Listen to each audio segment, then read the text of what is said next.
안녕하세요. 시선 강탈의 이수연입니다. 오늘은 반등해주겠지라는 우리의 원대한 꿈이 오늘 또 날아가는 하루였습니다. 이렇게 이틀 연속으로 서킷 브레이커가 걸린 건 또 처음인데요. 지금 레버리지 ETF에 대한 논란도 참 많고 시장이 다시 정상화되려면 많은 정책이 필요하다라는 목소리가 높아지고 있습니다. 이 오후 6시쯤에 재정경제부와 금융위, 금감원 그리고 한국은행까지 시장 점검 회의에 들어갔다라는 소식이 나왔는데 아직 구체적인 결과가 좀 나오지 않아서 계속 그 결과를 좀 기다리고 있는 상황입니다. 오늘도 역시나 좀 무너졌던 하루였고 특히 SK 하이닉스의 실적이 공개가 됐는데 이 증권가의 컨센서스를 조금 하회하면서 약간 하이닉스에 대한 실망 매물이 좀 많이 출회가 됐습니다. 오늘은 상승률 상위 종목들 한번 볼게요.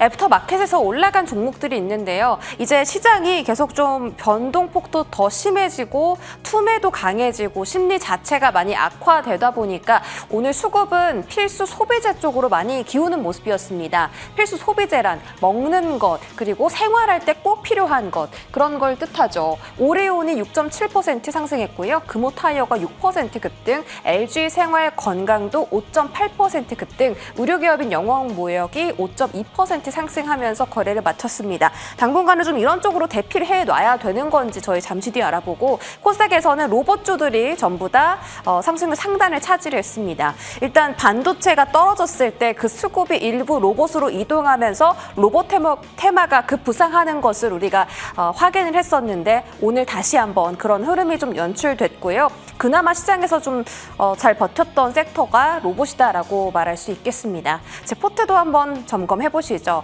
제 포트는 모든 종목이 마이너스권으로 돌아선 지 이틀 차입니다. 이틀 차고 그리고 하락률 이제 1등이 하락률이 제일 적었던 종목이 삼성전자였는데 SPG가 위로 딱 올라왔어요. 오늘 로봇주가 강했기 때문에 SPG가 1등 자리를 일단 차지하고 있고 삼성전자 애프터 흐름 한번 보도록 하겠습니다.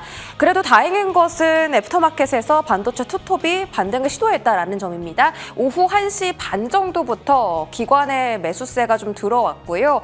종가 대비해서 2.6% 추가적인 상승이 애프터마켓에서 나왔습니다. 그래서 낙폭을 좀 줄인 채로 거래를 마쳤는데 이 문제는 기관에 금융 투자 물량이 들어왔기 때문에 좀 단기적인 물량일 수 있겠다. 결국은 근본적으로 시장이 지금 겪고 있는 이 레버리지 변동성을 하루빨리 해결해야 조금 더 이 밸류도 반영되는 그런 정상적인 시장이 나올 수 있을 것 같다라는 판단이 지배적입니다.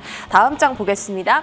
제 포트 다 뒷장 보시면 또 하락률을 키우고 있는 종목들이 있습니다. 기아와 LS 일렉트릭, 삼성전기까지 랭크가 되어 있고요. 일단 지금 파는 건 좀 섣부른 것 같아서 아직은 좀 기다리고 있어요. 수익수 시선 보겠습니다. 오늘 장 제 시선은요. 파는 것보다는 버텨야 하는 시장이다입니다. 이미 이렇게까지 깊게 빠진 것도 이례적인 일이고 서킷 브레이커가 이틀 연속 발생한 것도 이례적인 일입니다. 그래서 보통은 이렇게 급락장이 나타날 때 한 번은 강한 반등이 나오거든요. 그래서 오늘 파는 건 좀 패닉셀일 수 있으니까 참아봤습니다. 조금만 더 저희 같이 버텨보시면 좋겠고요. 구체적인 내용들 지금부터 이야기 나눠볼게요.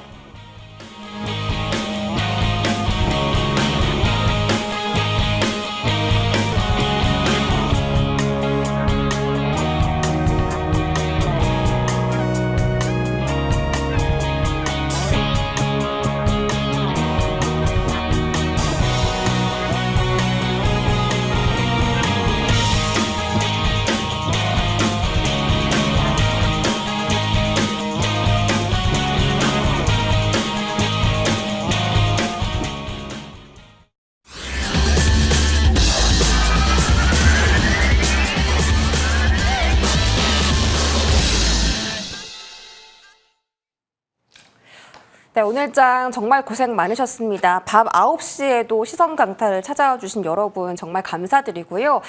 지금 다행히 코스피 야간 선물 반등에 성공하고 있습니다. 2.8% 급등 시연 중이라서 내일장은 정말 한 번이라도 좀 반등 나올 것 같다라는 가능성이 좀 보이고 있네요. 김진만 서재웅 위원님과 오늘 장 이야기 그리고 다음 주장, 이번 주장 이야기까지 나눠보겠습니다. 어서 오세요. 안녕하세요. 네, 반갑습니다. 진짜 뭐 주식 40년 하신 분들도 이런 장은 처음 본다라고 하시더라고요. 지금 장을 겪고 계신 분들 얼마나 힘드시겠습니까? 정말 많이 힘드실 텐데 일단 지금 주도 섹터에 대한 투자 심리가 많이 훼손이 되어 있어서 비반도체 쪽으로 시선을 잠깐 돌려놔야 되나라는 이야기를 먼저 해보도록 하겠습니다. 오늘 아침 이제 화장품 섹터가 잘 버티는 모습을 보여줬었고 또 셀트리온 같이 최근 실적이 좀 잘 나왔던 대형 바이오 종목들 그리고 제가 앞서서 언급했던 필수 소비재 섹터가 오늘 또 상승 흐름 보이면서 거래를 마쳤거든요. 이들 쪽으로 일단은 지금은 해지를 좀 해놔야 되는 상태인지 서재영 위원님께 여쭤볼게요. 네, 우선 뭐 이제 반등 시에는 조금 소외될 수 있다라는 단점이 있긴 하지만 지금 현재 구간에서 반등에 대한 부분이 정확한 시점을 사실상 파악하기 힘들기 때문에 어떻게 보면 지금 미국 증시에서도 필수 소비재 쪽이 강세를 보여주고 있고 금융주, 필수 소비재 이런 쪽이 강세를 보여주고 있거든요. 그래서 우리나라 투자에도 마찬가지로 오히려 더 변동성이 큰 시장이기 때문에 일부 포트는 이런 필수 소비재 같은 안정적인 종목 아니면 뭐 금융주 같이 안정적인 종목 실적이 안정적이고 그다음에 좀 지금 이런 시장에서도 상대적으로 강한 모습을 보여주는 그리고 시장이 안 좋다 하더라도 경기가 안 좋다 하더라도 상대적으로 방어해 줄 수 있는 이런 종목들의 비중을 그래도 분산 투자를 좀 해놓는 것도 나쁘지 않다라고 생각을 하고 있고요. 실질적으로 미국에서도 필수 소비재 종목들은 지금 강세를 순환매로 강세를 보여주고 있기 때문에 어떻게 보면 해칭 차원에서도 이런 종목들을 갖고 가는 것도 나쁘지 않다라고 생각을 하고요. 실질적으로 이런 종목들이 실적이 좋은 종목들이 대부분이고 그다음에 또 배당에 대한 기대감도 있는 종목들이 많기 때문에 분산 투자를 하기에도 나쁘지 않은 선택이다 이렇게 좀 말씀을 드리고 싶습니다. 지금은 분산 투자하기에 나쁘지 않다. 다만 이번 주에 이제 오르는 종목들은 시장이 반등할 때 소외가 될 수도 있으니까 이제 반대로 반도체도 좀 갖고 있고 주도 섹터도 갖고 있고 이런 다른 비반도체도 가지고 있는 투트랙 전략으로 한번 전략을 세워보자 이렇게 말씀 주신 것 같습니다. 다음은 SK 하이닉스에 대한 실적 실망 매물이 좀 많이 출회가 됐습니다. 오늘 장중 두 자릿대까지 하락률을 기록할 정도로 정말 심리가 좋지 않았고 특히 이 실적 공개하면서 나온 IR에서 좀 시장이 좀 마음에 들지 않는 멘트들이 쏟아져 나오면서 정말 많이 하이닉스에 대한 실망이 오늘은 좀 토로가 된 것 같습니다. 자, 내일 오전 10시에는 삼성전자의 컨퍼런스 콜이 있거든요. 좀 분위기 반전될 수 있을지 하이닉스의 오늘의 실적 리뷰부터 내일장은 또 어떨지까지 한번 여쭤볼게요. 네, 일단은 하이닉스 IR은 제가 실시간으로 좀 봤는데 정말로 이런 식으로 IR을 할 거면 차라리 안 하는 게 나을 정도로 굉장히 정말 이제 저퀄리티로 IR을 준비를 한 느낌입니다. IR 내용 중에서 정말로 이제 AADR까지 상장을 했기 때문에 외국인 투자자들에게도 분명히 어떠한 정답이라든지 아니면 어느 정도의 힌트나 가이던스를 명확하게 제시해야 되는 게 임무입니다. 근데 그 여러 가지 임무들을 완전히 배제한 가운데서 정말 원론적인 이야기들만 이야기하다 보니까 외국인 투자자 입장에서는 최근에 또 하이닉스가 건물 산다라는 이야기들도 들리고 있고 거기에 주주환원책을 적극적으로 한다라는 코멘트가 있었음에도 불구하고 뭐 여러 가지 뭐 SEC 관련된 조항 때문에 이야기 못한다라는 그런 코멘트가 있다라고는 하지만 그럼에도 시장이 원하는 해답을 하나도 답변을 해주지 않았습니다. 그래서 HBM 가격에 대한 이야기, 거기에 추가로 ATA에서 계약금의 규모라든지 혹은 여러 가지 가이던스를 완전히 배제한 채 IR을 진행했고 거기에 추가적으로 이제 기대했었던 주주 환원책이 1도 나오지 않는 그런 부분들로 봤었을 때 IR이 정말 엉망이었다라고 이야기를 하고 있고요. 반대로 삼성전자는 원래 주주 환원책이 꽤나 그래도 진심인 기업 중에 하나이기 때문에 내일 어느 정도 기존에 집행하고 있는 주주 환원책 외에 특별 이제 배당이라든지 여러 가지 코멘트들이 나오는지 기대를 해 부분들 충분히 있고 사실 오늘의 하락은 뭐 하이닉스가 범인이기보다는 여러 가지 복합적인 부분들이 후행적인 해석으로 좀 다가오고 있는 것 같습니다. 즉 어떠한 구체적인 이유가 있는 게 아니라 뭐 시스템적인 붕괴다라고 표현할 정도로 이틀 연속으로 사실 이렇게 두들겨 맞는 거는 시스템 문제라고밖에 이야기할 수가 없는 것 같습니다. 그래서 오늘 아마 주식 투자하시는 분들 혹은 이제 레버리지 관련된 투자하시는 분들 한 6시 정도에 문자나 여러 가지 안내 받으셨을 겁니다. 예탁금 상향한다고 이제 여러 가지 이제 안내가 많이 나갔는데 31일을 기준으로 하다 보니까 개인 투자자분들은 여기서 이제 추가 매수를 해야지 나는 31일 이후에는 추가 매수 할 수 없을 것 같으니까 그래서 더 레버리지 상품과 인버스 상품 양쪽의 거래량이 폭등을 했고요. 외국인들이 거기서 나오는 감마 스퀴즈를 통해서 이익을 추구하는 좀 이제 무차익 공매도를 사실 요런 구간에서 하는 거다라고 저는 생각하고 있기 때문에 사실 정말로 시스템적인 문제가 굉장히 컸고요. 레버리지 관련된 상품을 내놓는 게 정말 타이밍이 너무 안 좋았다라고 얘기를 드리면서 그럼에도 희망적인 부분들은 뭐 거래량이 터졌기 때문에 하단에서 올릴 때 또 굉장히 가파르게 올릴 수 있다라고 생각이 되고 있고요. 뭐 외형적인 악재가 있는 게 아니라 저는 시스템적인 문제가 있다라고 하면은 충분히 V자 반등도 성공할 수 있을 거다라고 생각합니다. 그래서 예전에 나왔던 하락인 뭐 코로나라든지 아니면은 금리 인상 시기에 여러 가지 이야기들보다는 지금은 시스템 붕괴로 인한 하락은 V자 반등이 일반적으로 나왔다라고 코멘트를 드리면서 여러분들 오늘 하루 정말로 이틀 연속으로 많은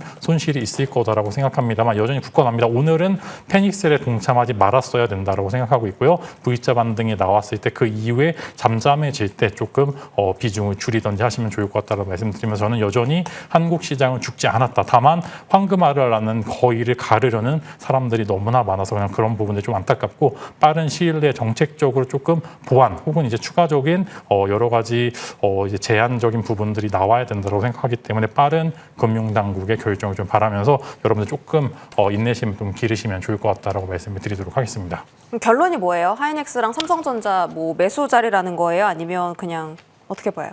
저는 매수 자리는 맞다라고 생각합니다. 저는 따로 이제 뭐 소비재라든 여러 가지 기타 업종을 다루기보다는 지금 여전히 반도체 내에서 플레이를 해야지 조금 더 괜찮다라고 생각하고 한국의 여러 가지 지수들은 결국에는 삼성전자 하이닉스가 버티지 못하면은 아무도 올라가지 못하는 그런 구간에 진입이 되어 있기 때문에 그만큼 비중이 커진 것도 맞아서 저는 하이닉스 삼성전자는 현재 구간에서 충분히 추가 매수하셔도 좋을 것 같다라고 말씀드리면서 이제 몇 가지 악재들이 또 뒤로 한 채 저는 개인적으로 FOMC 이후에 시장을 조금 더 탄력을 받을 수 있을 거다 생각을 드리면서 삼성전자 하이닉스 갖고 계신 분들 홀드 거기 추가적으로 추가 매수하실 분들께서는 내일 나오는 반대 매매 물량을 한번 노려보시면 좋을 것 같다 이렇게 말씀을 드리도록 하겠습니다.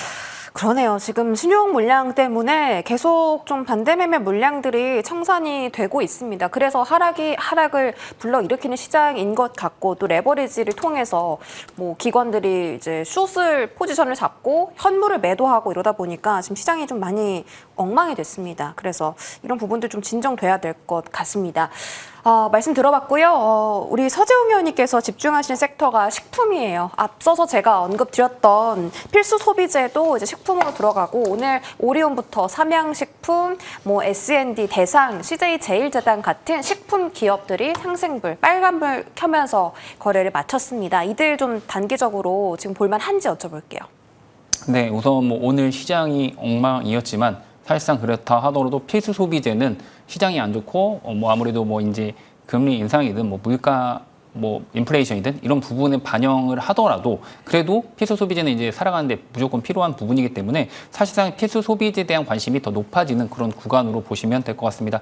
미국 시장에서도 아까도 말씀드렸지만 마찬가지로 지금 필수 소비재들이 각광을 받고 있는 모습이고 오히려 지금 그전에 이제 뭐 테크 기업들 반도체를 중심으로 조정이 나오고 있기 때문에 미국 시장에서도 가치주나 아니면 뭐 배당주, 이런 고배당주, 이런 종목들이 지금 부각이 되고 있는 순환매가 돌고 있는 그런 모습이고 우리나라에서도 지금 구간에서 이렇게 이 시장에서 조정이 크게 오면서 변동성이 큰 구간에서는 그런 고배당주나 아니면 이런 필수 소비재 종목들, 이런 종목들이 어떻게 보면 순환매가 일어나면서 이런 종목들이 강하게 버텨주는 이쪽으로 수급이 몰리는 가장 확실한 종목들로 수급이 몰리는 그런 모습이 포착이 되고 있다. 이렇게 보시면 될 것 같습니다. 그리고 무엇보다도 최근에 이제 원자재 가격 상승에 대한 부분, 이런 부분도 사실상 이런 필수 소비재는 소비자에게 전가를 할 수 있는 그런 브랜드 파워가 있기 때문에 사실상 어떻게 보면 이런 부분에서도 주가가 추가적인 하락이 나오지 않을 수 있는 하락을 방어할 수 있는 그런 상황이다. 이렇게 좀 보시면 될 것 같고요. 거기다 또 이제 최근에 이제 K-뷰티뿐만 아니라 K-푸드에 대한 열풍도 해외에서 인기가 엄청나게 지금 높은 상황이기 때문에 예전에는 뭐 중국에 대한 부분만 있었지만 최근에는 뭐 러시아나 아니면 뭐 미국 쪽에서 그리고 뭐 베트남이나 동남아시아 같은 이런 쪽에서도 우리나라의 그런 음식들이 인기가 많기 때문에 그런 부분 앞으로도 좀 관심 있게 좀 보시면 좋지 않을까. 거기다 또 대부분 이렇게 해외 쪽에서 실적이 좋은 이런 식품주들은 아무래도 지금 환율 상황도 훨씬 더 유리한 상황이기 때문에 수출주로서 부각이 될 수 있다는 부분. 단순히 내수 중심이 아니라 이제는 수출 중심의 이런 K푸드 종목들을 관심 있게 보실 필요가 있다. 이렇게 말씀을 드리고 싶습니다. 네, 뭐 삼양식품도 유럽 매출, 미국 매출이 상당해서 이렇게 우량주가 됐던 것처럼 식품도 해외 수출주로 같이 좀 결을 보셔야 된다라는 말씀 덧붙여 주셨고요. 김진만 위원님께서는 조선 섹터를 선택해 주셨습니다. 조선 섹터가 사실 많은 분들이 모르실 수도 있는데 이제 수주도 정말 활발하게 일어나고 있고 역대 최고 실적을 찍는 기업들이 상당히 많습니다. 그래서 만약에 반도체로부터 수급이 분산되면 가장 먼저 갈 섹터가 조선이다라는 이야기가 또 많이 있었거든요. 거기다 마스카 프로젝트가 이제 본격적으로 시작이 되면서 그런 내러티브까지 갖고 있는 섹터이기 때문에 조선 글쎄요, 수급이 들어와야 될 텐데 일단은 어떻게 할까요? 네, 시스템이 복구를 할 때 이제 복구가 되는 과정에서 V자로 만드는 섹터를 찾아봐야 되는데 어느 정도 기술주나 여러 가지 성장주 위주로 보셔야 되는 게 맞다라고 생각하고 있고요. 사실 오늘 실적을 발표한 기업들은 엄청난 호실적을 기록했음에도 불구하고 이제 결국에는 음전을 거듭하는 이제 그런 모습들을 보여주고 있는데 일단은 이제 조선 쪽 대장주인 하나오션도 실적 발표를 했는데 환율 효과를 환율 효과를 빼놓을 수는 없겠습니다. 그것을 제외하고도 굉장히 좋은 실적을 이제 보여주었고요. 오늘 HD 현대중공업도 실적을 발표를 했는데 제가 생각했던 것보다 훨씬 더 이제 좋은 실적을 낸 상황에서 여러 가지 환율 효과를 제외하고 마진율이 굉장히 많이 올라가고 있다라는 점 저는 이 부분들을 긍정적으로 보면서 결국에는 악재에서 호재로 바뀔 때 그동안 모여 있었던 호재성 이슈들이 응축이 되면서 올라갈 수도 있을 거다라고 생각합니다. 그만큼 한국이 반도체만 있는 게 아니라 조선도 잘 되고 있고요, 뭐 방산도 잘 되고 있고 의외로 굉장히 이제 반도체 외 섹터 자체도 잘 되고 있다는 점 여러분들 다시 한번 알아주셨으면 좋을 것 같고요. 조선주도 마찬가지로 높은 수주 잔고를 기반으로 주가의 확장성을 기르고 있을 만한 여러 가지 프로젝트들이 많이 진행이 되고 있습니다. 마스가 프로젝트도 있고요. 여러 가지 뭐 이제 조선주들의 뭐 데이터 센터 엔지니어 매출도 계속적으로 증가하고 있기 때문에 각자의 현재의 주가를 지지해 줄 수 있는 실적과 거기에 주가의 확장성을 길러줄 수 있을 만한 여러 가지 사업군들이 같이 진행이 있다라고 말씀을 드리면서 이제 이번 주에 있을 삼성중공업의 실적까지 같이 나오게 되면 3사가 모두 실적을 발표를 하는데 결국에는 섹터 자체의 패시브 자금들이 유입이 되려면 이런 긍정적인 섹터의 시각들이 계속 유지가 되어야 된다고 생각합니다. 그래서 저는 이제 주가 확장성까지 두 마리 토끼를 같이 잡을 수 있을 구간이다 이렇게 말씀을 드리면서 이제 저는 여러분들이 만약에 조선주를 이미 갖고 계셨다 하시는 분들께서는 내일 정도 어느 정도 추가 매수나 여러 가지 신규 매수를 하기 너무나 좋은 위치에 돼 있다 말씀을 드리면서 기존에 있었던 여러 가지 호재들이 다시 한번 시장에서 부각받길 바라면서 제가 오늘 갖고 온 섹터는 조선주 한번 강조를 드리도록 하겠습니다. 알겠습니다. 조선주 이제 다시 좀 봐야 된다고 말씀 주셨고요. 이제 AS로 해볼게요. 서재홍 의원님의 종목인 기아 보겠습니다. 얼마 전에 이제 현대차의 실적 쇼크로 인해서 현대차 주가가 좀 빠졌는데 기아도 마찬가지로 실적에 대한 리스크, 노이즈가 있어요. 2분기 실적이 전망보다 낮게 나올 것 같다라는 평가를 받으면서 증권가에서 목표가를 줄줄이 하향하기도 했습니다. 내용을 뜯어보니까 이게 뭐 좀 일회성 비용이 증가해서 영업이익이 좀 깎인 것 같던데 하반기에 좀 어떻게 버텨볼까요? 네, 우선 뭐 최근에 이제 유가 상승으로 인해서 전기차 쪽, 그다음에 하이브리드 쪽은 오히려 이제 판매량이 증가하는 그런 모습을 보여줬습니다. 물론 실적에 대한 부분이 호실적이 나오진 않았습니다. 하지만 경쟁사 대비해서는 상당히 선방을 했다라고 보시면 될 것 같고요. 일본 업체들도 다 적자로 바뀌는 그런 모습이었고 사실상 다른 해외 잘 나가는 업체들도 지금 실적에 대한 부분은 다 안 좋게, 테슬라조차도 실적이 안 좋게 나오는 그런 모습입니다. 그래서 전체적으로 지금 시장 자체가 전기차 시장도 자동차 시장도 실적이 안 좋은 그런 부분인데 거기에서 기아차나 아니면 뭐 현대차도 나름대로는 선방을 한 모습이고 특히나 기아차 같은 경우는 전기차, 하이브리드 쪽에서 부각을 나타내는 특히나 이제 SUV 쪽에서도 부각을 나타내면서 북미 시장뿐만 아니라 유럽 시장에서도 선방하는 그런 모습을 보여줬기 때문에 계속 성장하고 있다라는 측면에서 봤을 때는 관심 있게 보셔야 되는 부분이고요. 예전에 말씀드렸다시피 이제 보스턴 다이내믹스에 대한 지분에 대한 가치는 아직 평가도 안 된, 반영도 안 된 상태이기 때문에 지금은 자동차 가치에 대한 부분만도 전기차랑 어떻게 보면 하이브리드 이쪽에서의 성장에 대한 부분만도 충분히 아직 주가에는 반영이 안 된 저평가 상태다라고 보시면 될 것 같습니다. 그래서 사실상 이런 실적에 대한 부분 긍정적으로 보시면 될 것 같고 배당도 지금 주가가 하락하면서 5%를 넘어가는 그런 상황이기 때문에 추가적인 하락에 대한 부분은 어느 정도 확률이 좀 낮아진 상태가 아닌가,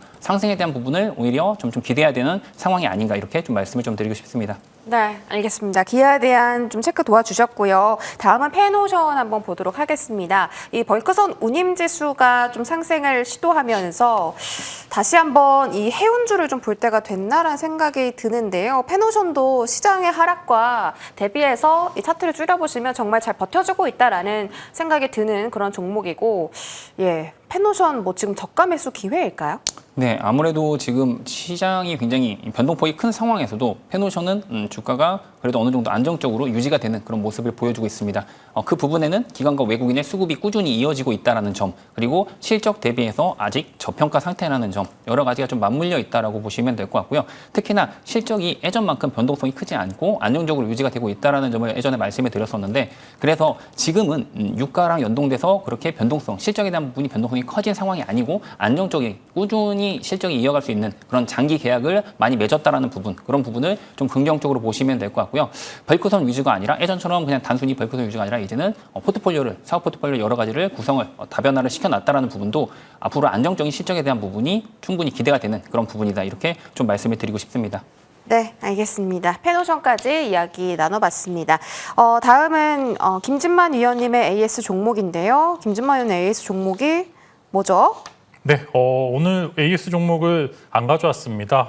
저는 사실 이제 지수에 대해서 한번 여러분들에게 코멘트 드리고 싶어서 이제 지수에 대한 이야기를 한번 하려고 이제 가져와 봤고요. 이제 지수 차트 켜보시면 아시겠지만 지금 이제 제가 보고 있는 관점에서 코멘트를 드리면은 정말 이제 예전에 있었던 갭 중에 하나였습니다. 이때죠. 이제 4월 7일 날부터 8일 날 발생한 갭이 사실 저는 요거를 메꾸려면 정말 한 몇 년 뒤, 한 1년 뒤, 2년 뒤 정도 가서 요 갭을 메꿀 거다라고 생각이 됐는데, 결국에는 요 하단부 갭까지 메꾸게 되면서 어느 정도 변곡점에 대해서 조금 이제 여러분들이 고민을 해보실 필요가 있다라고 생각합니다. 변곡점이라는 거는 여기서 V자로 틀었을 때 거래량이 동반이 되면서 올라갈 거다라고 저는 생각을 하고 있고요. 이제 예전에 코멘트 드렸다시피 이제 갭이 발생을 했다라고 하는 거는 일반적으로 부실공사라고 하는 이야기인데, 요즘 이제 워낙 이제 지수가 거세기 때문에 상하방 갭이 워낙 많은 건 사실입니다만, 이제 오늘부로 해서 이제 장기적인 차트에서 나오는 갭은 모두 메꿨다라고 저는 생각을 하고 있고요. 내일 정도에서 아마 내일 시초가에 나오는 반대매 물량 정도까지만 소화가 잘 된다라고 하면 저는 내일부터 해서 금방 일단 6,000선에서 7,000선까지 해서 횡보 구간을 조금 가지는 게 좋다라고 생각합니다. 그래서 단일 레버리지가 분명한 이야기지만 수급 꼬임을 강하게 만들어냈고요. 그 꼬임에 있어서 저는 개인적으로는 내일 정도부터 해서 충분히 반등이 나올 것 같다. 워낙 이제 반등에 대해서 이야기들을 많이 해서 이 또한 하나의 기우제가 되지 않을까 좀 걱정이 되는 것은 사실입니다만, 그럼에도 요 코스피 5,600 요 구간의 갭을 메웠다라고 하는 거는 그만큼 유의미하다라고 말씀을 드리겠고요. 이제 코스닥으로 넘어가겠습니다. 이제 코스닥 같은 경우에는 예전에 나왔던 소위 말하는 이제 계엄빔에 나왔던 12월 9일 날 하단부 지지를 그래도 했습니다. 즉 여기까지 밀리게 되면 장기 홀더들의 좀 이제 지수 레벨까지 온 상황이기 때문에 여기서 이제 숏시키가 아니라 이제 반대로 이제 롱 감마가 나오게 되면서 추가적인 하락이 나올 가능성이 컸는데, 그래도 다행히 640선을 지지를 해주면서 요 구간을 지키면 이제 여기서 다시 이제 목요일 금요일 이틀 정도에서 개인적으로는 한 700선까지만 회복을 한다라고 하면 단기간에 800선까지는 충분히 회복이 될 수 있을 것 같다라고 생각합니다. 그래서 일단 여기 다행히도 그냥 무의미하게 기다리는 게 아니라 이제 내일 새벽에 있을 FOMC, 그다음에 여러 가지 빅테크들이 실적을 봤었을 때 저는 이번에 FOMC에는 어떤 결과가 나오든 개인적으로는 시장에서 좋게 평가를 할 거다라고 생각을 하기 때문에 이 구간이죠. 여러분들 이제 661선 기준으로 해서 아무래도 추가적인 반등을 노려보는 게 좋을 것 같다라고 코멘트 드리겠고요. 다만 코스닥 같은 경우에는 지수 개별 종목을 컨트롤하기가 워낙 힘든 게 사실이기 때문에 코스닥 인덱스, 즉 지수를 추종하는 ETF를 매매를 하시는 게 조금 더 안전할 수 있다라고 말씀을 드리겠고요. 이제 반대로 이제 코스피 같은 경우에 삼성전자, 하이닉스 지금은 본주 위주로 매매를 하시다가 어느 정도 지수가 안정권에 들어서시면은 그때 단기적으로 이제 레버리지 상품을 건드려 보시는 게 좋을 것 같다고 말씀을 드리면서 물론 이제 안 좋은 상품은 아닙니다만 안 좋게 쓰였기 때문에 그동안 지금 이제 수많은 논란을 만들었던 것도 사실이고요. 저는 이 구간이 조금 지나가게 되면은 지수가 안정화가 됐었을 때 나오는 그런 이번 탄력든 꽤나 여러분들이 상상했던 것 이상으로 좋게 나타날 수 있을 거다 이렇게 말씀을 드리면서 여러분 일단 오늘까지만 버티시고 내일 신규 매수나 추가 매수하기 너무나 좋은 구간이 대체 거래소부터 이어질 예정입니다. 그래서 저는 내일 대체 거래소를 노려보자 이렇게 코멘트를 드리면서 지수는 조금 더 반등에 성공할 수 있을 것 같다 이렇게 마무리 짓도록 하겠습니다. 네, 알겠습니다. 지수에 대한 여러 가지 의견들 제시해 주셨고요. 관심주 한번 알아보겠습니다. 서재홍 의원님은 식품주 안에서의 오늘 또 대장주네요. 네. 네. 일단 식품주에서 가장 강한 모습을 보여줬었던 오리온을 가지고 왔습니다. 최근에 이제 삼양식품과 더불어서 삼양식품이 가장 앞서 나가는 대장주로서의 모습을 보여주고 있고, 그리고 이제 그 뒤를 따라가는 게 오리온이라고 생각을 합니다. 꾸준하게 해외 진출에서 성공을 하면서 해외에서 꾸준히 매출의 70%를 해외에서 발생이 되고 있기 때문에 사실상 내수에 대한 부분보다는 해외에서의 매출이 압도적이다 이렇게 보시면 될 것 같고요. 특히나 이제 4, 5월 달 보시면 지금 중국이 21%, 그다음에 러시아가 24%, 베트남이 13% 이렇게 꾸준하게 성장을 하는 그런 모습을 보여주고 있고요. 베트남 같은 경우는 조금 이번에 성장률이 낮아진 게 경쟁사의 그런 프로모션으로 인해서 경쟁이 좀 치열하게 진행이 되다 보니까 그런 부분에서 조금 성장이 좀 둔화되는 모습을 보여줬습니다. 하지만 러시아랑 중국이 성장률을 어떻게 보면 좋은 모습을 보여주면서 이익도 개선이 된 그런 모습을 보여줬거든요. 그래서 원자재가 하락을 하면서 원자재 가격이 하락하면서 이익성도 수익성도 개선이 되는 그런 모습을 보여줬다 이렇게 보시면 될 것 같고요. 거기다 이제 또 신성장 동력으로 이제 자회사를 통해서 리가캠 바이오의 지분을 갖고 있는데 이번에 1,250억 추가로 투자를 이제 결정을 했죠. 그래서 이런 부분에서 어떻게 보면 현금에 대한 부분은 캐시카우로 어떻게 보면 계속 과자, 이런 스낵, 이런 쪽을 통해서 계속 안정적으로 돈을 벌고 있고 그런 부분을 이제 바이오 쪽에 신성장 동력으로 투자를 하고 있다는 부분도 긍정적으로 보시면 될 것 같습니다. 그리고 최근에 이제 실체스터 인터내셔널이라는 이제 영국의 투자 회사가 이제 지분 투자를 하면서 5% 지분 이상을 보유하면서 공시를 했거든요. 그래서 아직 뭐 추가적으로 어떤 뭐 주주 환원이나 이런 걸 요구하지는 않았습니다. 하지만 어떻게 보면 장기적인 가치 투자를 지향하는 그런 회사이기 때문에 아무래도 앞으로도 주주 환원에 대해서 좀 공격적인 그런 얘기를 할 가능성도 일단 있다라고 보시면 될 것 같고 그런 부분에서 압박을 좀 느낄 수 있기 때문에 오리온이 조금 더 공격적인 그런 주주 환원책을 발표를 할 가능성이 좀 높아진 그런 구간이다 이렇게 보시면 될 것 같습니다. 또 최근에 트렌드도 아무래도 이제 오리온 같은 경우도 주주 환원을 조금씩 높여가고 있거든요. 중간 배당도 최초로 이번에 실시를 했고요. 그래서 앞으로 추가적인 배당률의 인상에 대한 부분도 상향에 대한 부분도 충분히 기대할 수 있다. 이런 측면에서 긍정적으로 좀 보시면 될 것 같습니다. 최근에 주가 같은 경우도 옆으로 좀 약간 박스권에서 횡보를 하다가 이제 본격적인 오늘도 거래량이 터지면서 반등이 나오는 모습이었고요. 일단은 박스권 상단을 돌파하게 된다면 단기적으로는 15만 원, 그다음에 약간 장기적으로는 추가적으로는 16만 원까지도 일단 열어놓고 보시면 될 것 같고요. 일단은 손절가에 대한 부분은 12만 2천 원을 제시를 해드리도록 하겠습니다. 네, 자 오리온 말씀 주셨고요. 목표가 15만 원 제시해 주셨습니다. 김지만 의원님 조선주 바로 말씀해 주세요. 네, 제가 가져온 종목 HD 현대중공업입니다. 다시 이제 제가 좋아하는 종목 한번 가져와 봤고요. 오늘 실적 발표를 했는데 IR 내용이 너무 깔끔했습니다.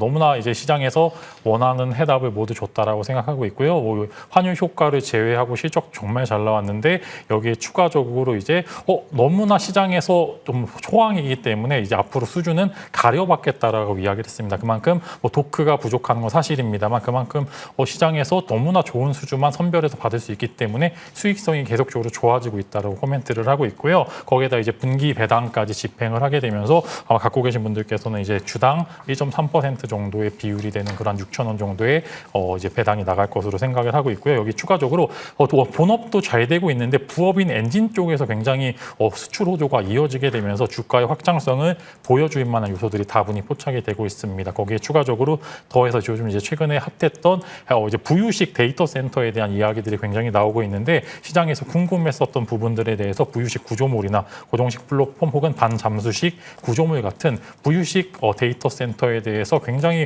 긍정적으로 코멘트를 했다라는 점은 아무래도 워낙 본업도 잘 되고 있고 이제 그런 부분들에 대해서 더해서 데이터 센터양 엔진 쪽 매출 거기에 더해서 부유식 데이터 센터 관련된 수주가 나오게 된다라고 하면 현재 주가 너무나 저평가되어 있다 말씀을 드리면서 여러분들이 한번 관심을 가져보시면 좋을 것 같고요. 목표 주가는 이제 60만 원대를 먼저 제시를 드리도록 하겠습니다.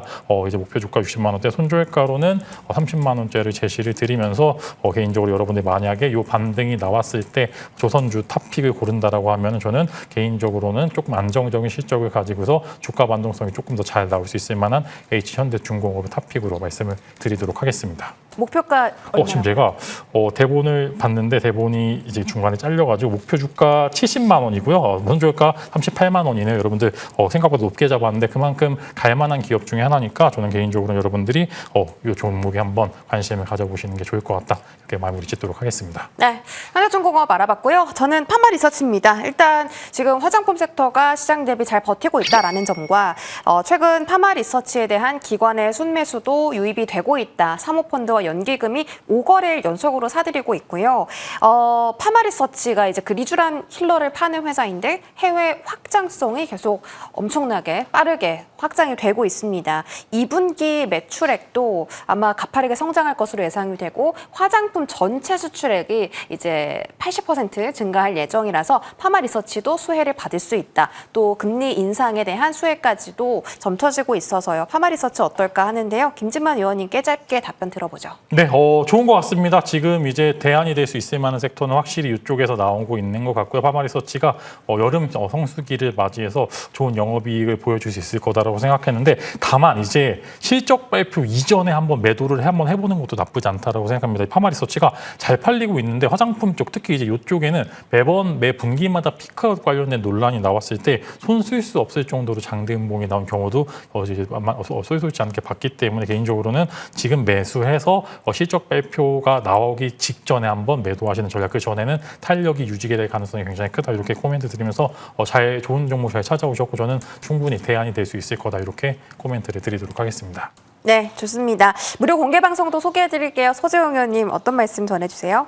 네, 지금 대부분의 투자자들이 가장 관심이 많은 건 삼성전자, 하이닉스에 대한 부분일 거라고 생각합니다. 온 국민이 투자를 하고 있다라고 해도 될 만큼 삼전닉스에 대한 관심이 뜨거운데 삼전닉스 지금 손절하시는 분들도 계시고 지금 매수 기회를 보시는 분도 계실 거라고 생각합니다. 지금 삼전닉스를 손절하면 매도하면 후회하는 세 가지 이유에 대해서 간단하게 말씀해 드리도록 하겠습니다.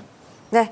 무료 공개 방송까지 소개해드렸습니다. 마스터 클래스 시간 인광빈 위원님과 함께할 예정이고요. 이번 주 힘든 장이지만 그래도 조금이나마 전략 챙겨가셨으면 좋겠습니다. 두 분 여기서 인사드릴게요. 고맙습니다.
네, 시청자님들 반갑습니다.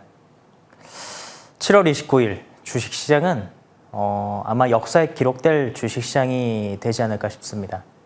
어제에 이어서 오늘도 코스피, 코스닥이 이틀 연속 서킷 브레이커가 발동된 정말 너무나도 힘들고 정말 역사적으로 회자가 될 그런 증시로 기록이 되는 오늘 하루였습니다.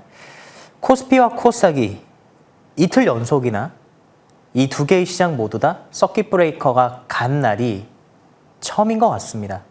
그 정도로 힘든 주식시장 가운데서 오늘도 이 자리를 우리 시청자님들께서 또 지켜주시고 이 인광빈의 마스터 클래스 시간을 통해서 전략을 수렴하고자 또 수립하고자 이 시간을 할애를 하셨을 겁니다. 굉장히 귀한 시간을 내주셔서 먼저는 깊이 감사를 드리고요. 또 이 어려운 시장 가운데서 여러분들께서 이 방송을 보시면서 희망을 또 느끼실 수 있는 전략을 가지고 가시고 또 계좌에 부활을 가지고 갈 수 있는 오늘의 그 특별한 계기가 되는 날이 되시길 바라는 마음으로 오늘의 방송을 준비했으니까요. 많은 시청, 끝까지 시청 부탁드리겠습니다. 자, AS 먼저 시작을 하도록 하겠습니다.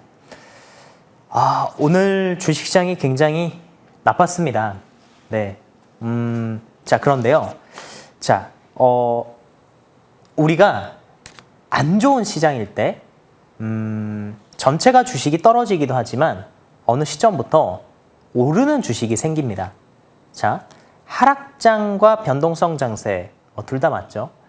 주식이 계속 떨어지다가 모든 주식이 계속 떨어지다가 어느 순간부터 안 떨어지는 주식이 생기고 어느 순간부터 올라가는 주식이 생깁니다. 이게 힌트입니다. 자, SPG가 오늘 20% 급등 나왔죠. 오늘 서킷 브레이커가 걸렸어요. 근데 SPG가 20% 급등 났습니다.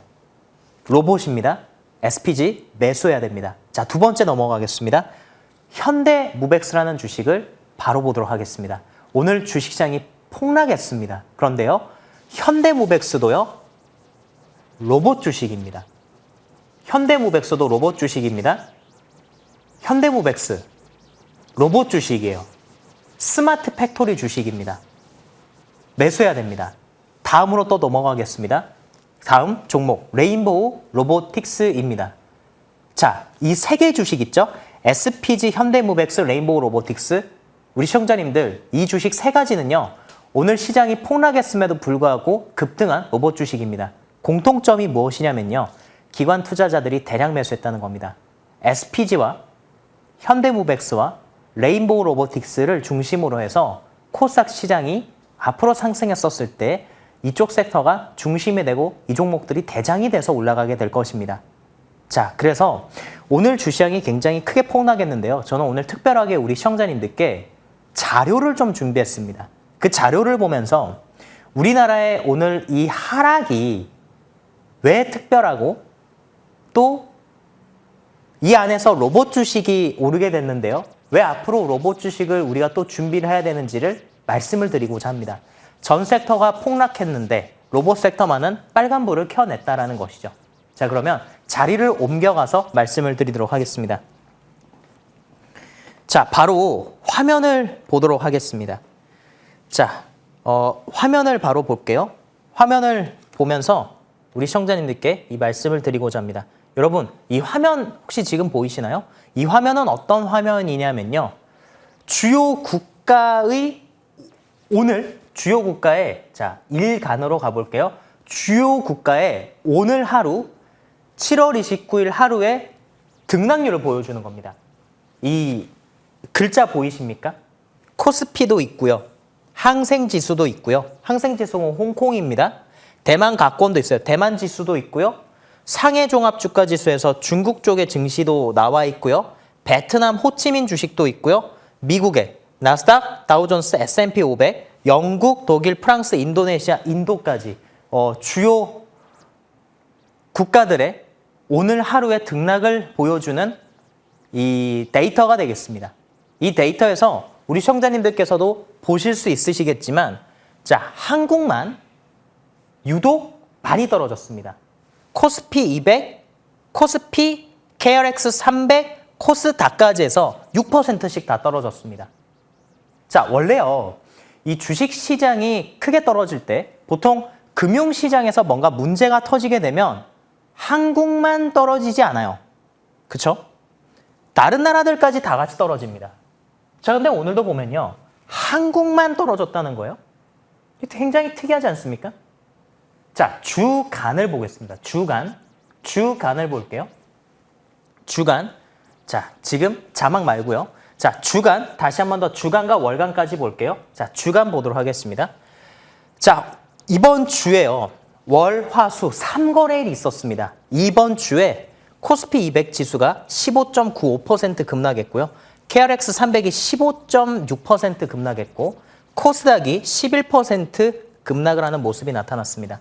일본이 한 4.9% 하락을 하고요. 그리고 반도체 쪽에 비중이 많은 대만 증시가 또 한 8% 떨어졌죠. 이것 이외에 홍콩 주식 빨간색이고요. 중국 주식 빨간색이고요. 이번 주 들어와서 미국 시장이 그렇게 또 많이 빠진 것도 아니에요. 미국 시장은 약보합권입니다. 또 유럽 쪽의 주식시장도 보시게 되면 1%대 플러스권이요. 우리나라 주식만 이번 주에 15% 떨어졌습니다. 자, 그러면 이걸 또 월간으로 보겠습니다. 월간으로 보시게 되면 미국 주식시장을 봐야 되는데요. 나스닥이 이번 달 7월 달에 들어와서 9% 정도 어제 종가 기준으로 떨어졌습니다. 나스닥이 9% 떨어지면 약세장은 분명히 맞아요. 자, 근데 보통 나스닥이 9% 떨어지면 코스피도 10 내지 12% 정도 떨어지게 되고요. 다른 나라 주식들도 그 비슷한 수준으로 하락을 추종을 하게 되죠. 그래서 일본 주식과 대만 주식은 12%, 13% 떨어졌는데 한국 주식만 유독 35% 하락을 했습니다. 오늘 종가 기준입니다.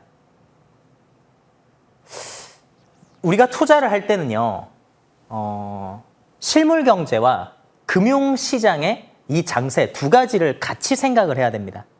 자, 실물 경제가 만약에 문제가 생긴다고 한다면 한국 주식 시장의 하락률만큼이나 다른 나라의 하락률도 이와 비슷해야 될 것 같습니다.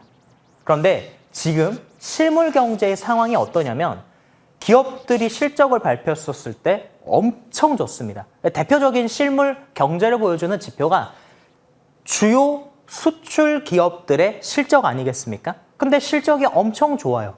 근데 한국만 이 상황이 발생했습니다. 그러니까 실물 경제와 금융시장이 동떨어져서 가는 거예요.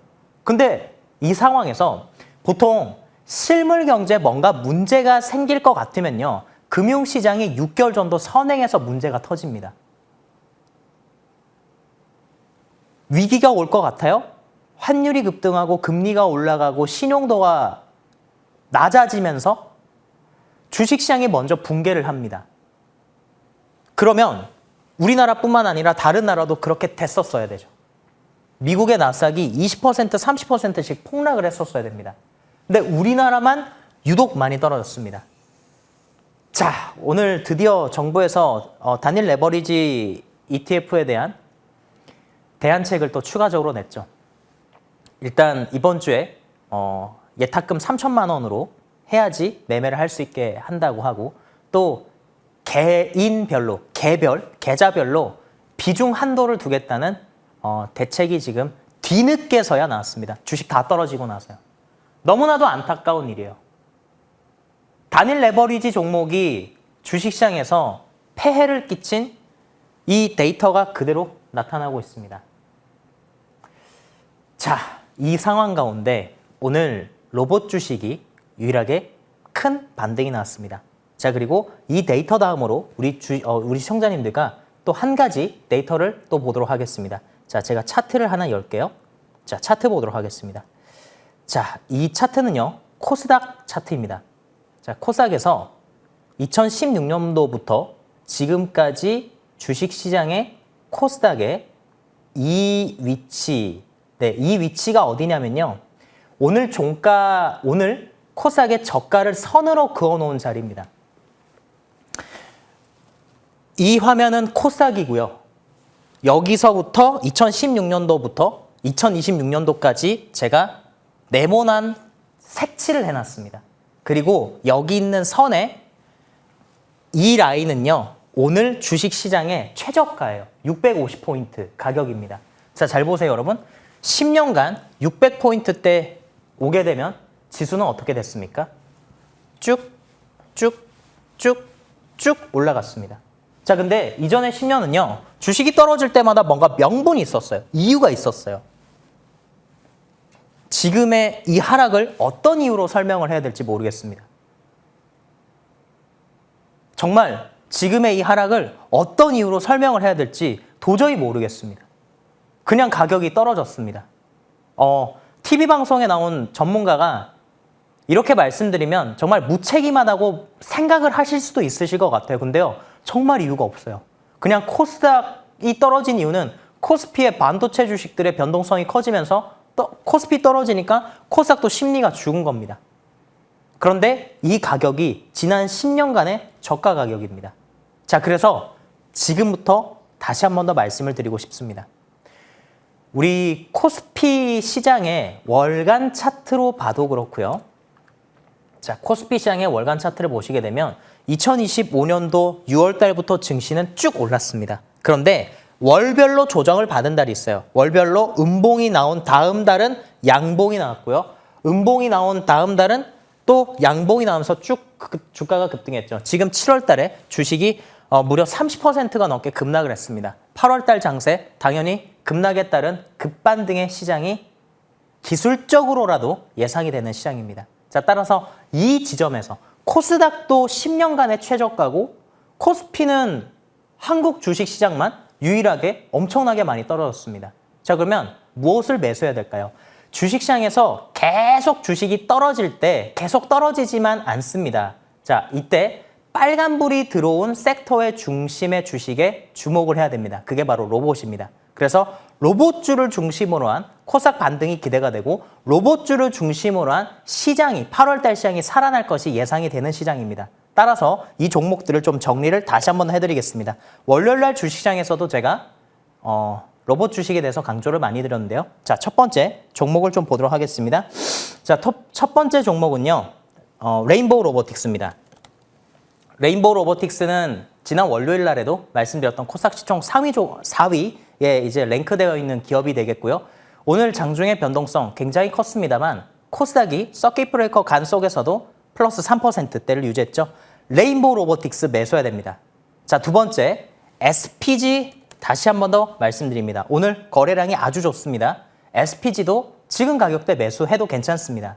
오늘 반등 나올 때 20% 급반등이 나왔습니다. 자, 세 번째 현대무벡스라는 주식을 매수해야 됩니다. 지수가 최저가고요. 레인보우 로보틱스, SPG, 현대무벡스 이 세 개는요. 로봇 3대장입니다. R3 기업, R3라고 제가 명칭을 부를게요. 로봇 3대장의 기업입니다. 코스닥 150 안에 속해 있고요. 기관 투자자들은 주식 사면 이 세 개를 주식을 열심히 매수할 겁니다. 이 주식들이 올라갈 때 또 함께 따라서 올라갈 수 있는 주식이 있죠. 바로 코스모 로보틱스, 또 TXR 로보틱스, 그리고 에브리봇 같은 주식들도 함께 보셔야 됩니다. 지금 에브리봇 가격 보세요. 최저가입니다. 그러면 오늘 또 공약주로서 공약을 해야 되는 주식을 말씀드리도록 하겠습니다. 자, 지수는 최저가, 그리고 다른 나라 증시와 비교했었을 때 유독 그냥 우리나라만 이유 없이 정말 주식이 많이 떨어졌습니다.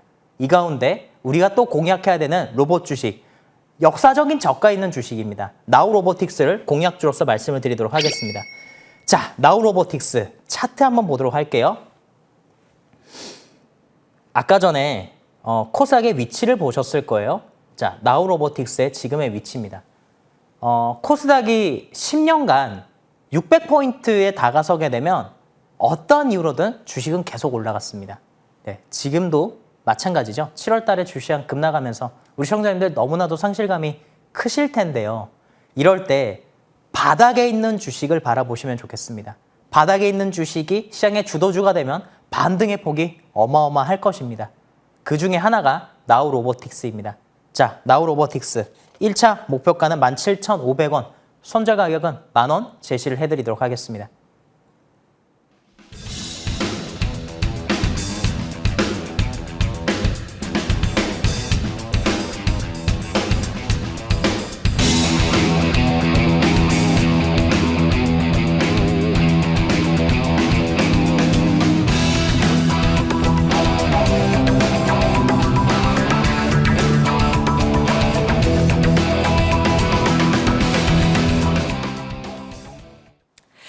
네, 내일장도 좀 걱정이 많이 됩니다. 추가적인 이야기 어디 가면 들을 수 있을까요? 네, 폭락장 선제 공격으로 로봇 주식을 선제 공격하는 우리 말씀을 드리는데요. 자, T방송 끝나고 나서 저녁 10시입니다. 유튜브에 임광빈 시선 강탈 이렇게 검색하시면 T방송이 끝나고 나서 유튜브를 통한 무료 공개 방송이 진행되니까 많은 시청해 주시고요. 지금 바로 입장하시면 되겠습니다. 네, 오늘 시선 강탈 저의 선택은 없고요. 내일장 저희 다시 돌아오도록 하겠습니다. 함께해 주신 여러분 고맙습니다.